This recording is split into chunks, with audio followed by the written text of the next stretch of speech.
you've done a lot of things in your life. Like you were anchor on Sports Center, you have like multiple businesses, you're an investor. What about this journey of helping others become alcohol free is so important to you that you chose to dedicate your life to it? I was a socially acceptable drinker growing up in my native country of Australia years ago. In that, That's like what, 30 rack a day? A supe? yeah, I used to drink 2 or 3 drinks most nights of the week. I rarely got drunk. I never woke up in a ditch. I didn't get a DUI. I didn't get arrested. I wasn't an alcoholic. But I was a consistent drinker for at least 18 years. And I got to age 35 and I woke up one morning, looked in the mirror, and I looked at myself and I had about 35 pounds of unwanted body weight. I had bags under my eyes and crow feet. I was irritable, stressed. I wasn't sleeping well. In summary, I was blah. And blah is mediocre. And I was drifting. I mean, I'm in my mid 30s and I'm just drifting, feeling like a 6 out of 10 in most areas of my life. I decided to take 30 days off drinking alcohol just to see what would happen.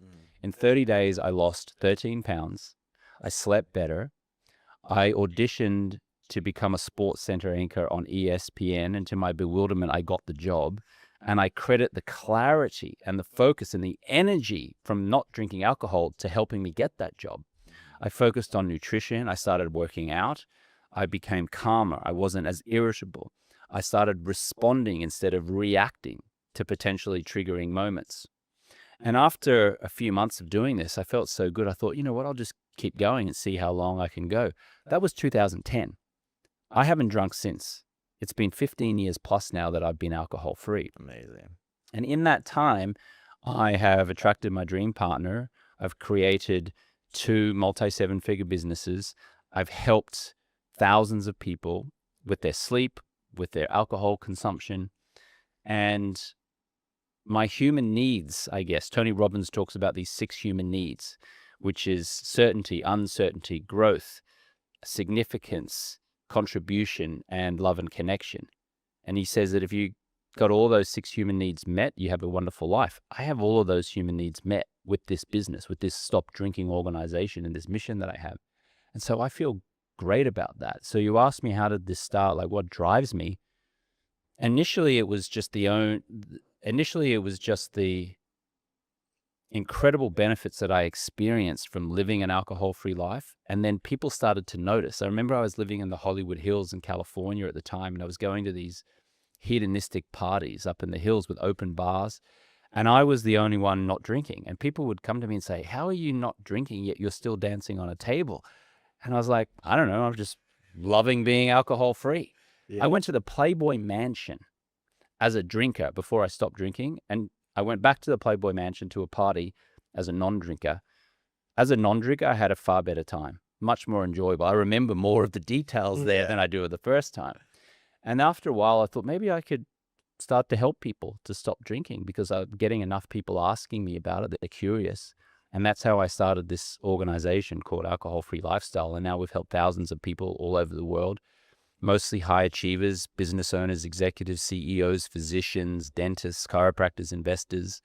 And now I've produced this book called Clear, which is, the subtitle is, it's Clear, a neuroscience-based approach to help high achievers finally break free from alcohol. And we do so using neuroscience, and it just lights me up. I mean, my 6 human needs are met, gives me significance, contribution, Yeah. growth, and it's kind of like entrepreneurial utopia. And by that, what I mean is if you have a business that can help someone get off drugs, including alcohol, you are creating generational impact in that person. They are now no longer stuck drinking alcohol for stress and anxiety. They're no longer irritable. Their stress and anxiety has been reduced. And then the people in their lives, whether it be staff, a mother, a father, a sister, a brother, a husband, a wife, a child, they observe you living an alcohol-free lifestyle and the positive benefits. That then impacts their behavior. That creates generational impact in that person. So when I say entrepreneurial utopia, it's running a business that creates generational impact in people. Yeah, that is a cool kind of way to look at it for sure. Um, I love that you work with high achievers and like you listed off doctors, lawyers. This is another thing that like when I got into the alcohol-free lifestyle that shocked me is I know like you're not really a fan of AA. I'm not personally not either.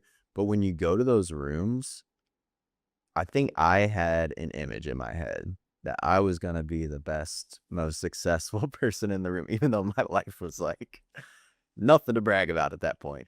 But you do get in there and you realize that a drinking problem or whatever you want to call it isn't being homeless and living under a bridge with a brown paper bag.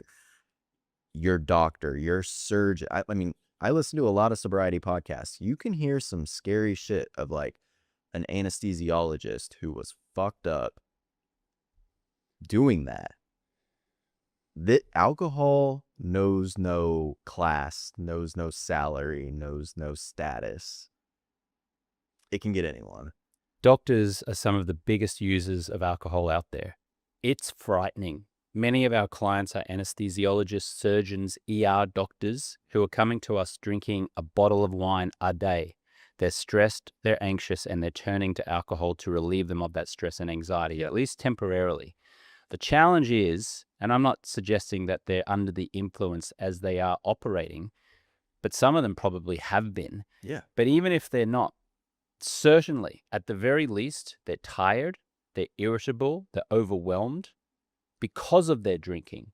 And so that could lead to some pretty dire decisions that they're making on the operating table. 100%. Pilots.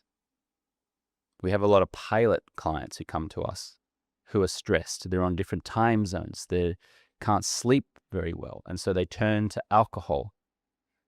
Now, I'm not suggesting that they're under the influence of alcohol when they're flying, Right. but they're certainly jet lagged, tired, irritable, prone to making poor choices because of their drinking habits. That should be frightening. And you can't say they're not because like there's plenty of examples of people who do go in as a doctor drunk. I hear it all the time on podcasts. You do I don't know if you have to blow a breathalyzer on a plane or not, but fingers crossed you do. But yeah, like I used to go to work drunk. People go to work drunk. And if you're comfortable in your, I've done anesthesiology for 10 years. I'm fine. I know how to do it.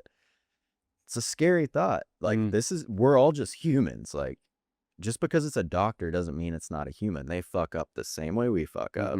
They make bad choices the same way we make bad choices. Maybe they're just their parents told them, hey, you're going to be an anesthesiologist. We're going to pay for your college. Now you're an anesthesiologist. Like it's scary to realize people are people. Most of our clients are very successful in the sense that they're a successful entrepreneur. They're successful in their profession. Society has rewarded them for being top of their game in their profession. Yeah. They're affluent. They're well educated. They're liked. And behind closed doors, they're in so much pain and they are struggling. And they're putting on a persona and they're acting. But I don't know if you've ever acted. It's tiring. It's draining. So they're trying to keep up this idea that their life is perfect, that they've got the perfect wife or husband and the kids, and they've got this profession and they live in this nice house. But behind closed doors, they're drinking a bottle of wine at least a night. They're drinking vodka, whiskey, beer, and it's causing a heck of a lot of pain. And so who we attract is that person, the high achiever who thinks they should be able to stop drinking but haven't been able to. They're successful over here. They're successful here. Society has rewarded them. Yep. But they just can't fix this one thing. They can't solve this one problem of alcohol. That's who we tend to attract. And then what we do through our 90-day stop drinking process is that we dehypnotize them regarding alcohol. We rewire their mindset around alcohol. We kick alcohol off its podium in their life, and we invite them to start choosing an alcohol-free lifestyle. To be clear, not to be sober, not to practice sobriety, not to surrender to a higher power like they do in AA, not to work a 12-step program.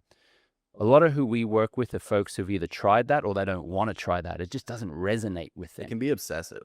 It can be. Now, I'm not here to knock AA, but the statistics are pretty damning. There are a lot of reports that suggest that AA's actual success rate is less than 10%. I've heard that. There's a doctor out of Harvard University called Dr. Lance Dodds, and he wrote a book in 2012 called The Sober Truth. And he described AA as one of the worst success rates in all of medicine. Less than 10% success rate.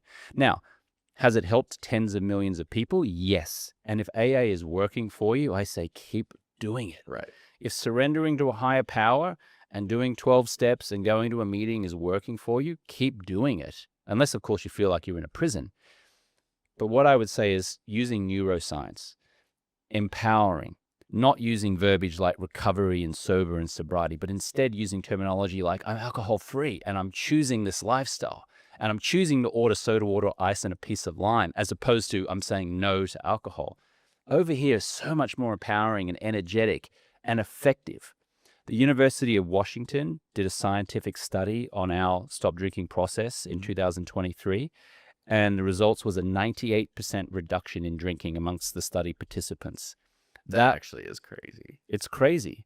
That is from a neuroscience approach. That's from understanding the science of why we drink and what happens when we drink, to positive psychology, which is empowering someone to choose a lifestyle with good nutrition, great sleep, conscious communication, personal development. All of those things is so much more uplifting and candidly fun, as opposed to AA, where you're sitting down, lamenting the past, talking about your shame, and possibly sitting next to a 19-year-old meth addict who's holding up a gas station. Now, if you're an educated, articulate person, you can't resonate with a 19-year-old meth addict. Of course, you support that And half person. the room's court ordered. And half the room is court ordered. Half the room of an AA meeting don't want to be there. No. Having said all of that, because I've said all of that, people who love AA and swear by it will send me vile messages saying that I'm a snake oil salesman, I should be ashamed of myself, that I'm committing genocide because I'm encouraging people not to go to AA. I'm not encouraging people not to go to AA.